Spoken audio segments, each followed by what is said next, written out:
Ayan mga zizi, mga mami, naghahanap po ba kayo ng very perfect na paggawa ng mini waffle maker at napakamura lang. So ito po, very recommend po itong ating mini waffle maker po. Super sulit at napakamura lamang po. So ang paggamit po nito is very easy lamang mga mami ko ha. So lagyan lamang ng butter or margarine po ang ating mini waffle maker. So tansyahin lamang po ang paglagay para hindi po siya umapaw. So after niya, i-cover nyo lamang po. So kapag nag-legs na po yan, so ibig sabihin nag-cook na po siya. Kapag namatay na yung pinaka-legs niya, so ibig sabihin luto na siya mga mami ko ha. So ang kagandahan po dito, no need na po bantayan. Unlike po sa kalan, kapag po kayo nagluto, malingat lamang po kayo sunog ng inyong pinaka-waffle.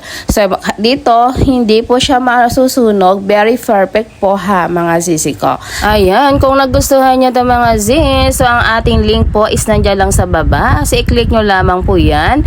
And then don't forget po, applyan ng voucher po para makalas po tayo.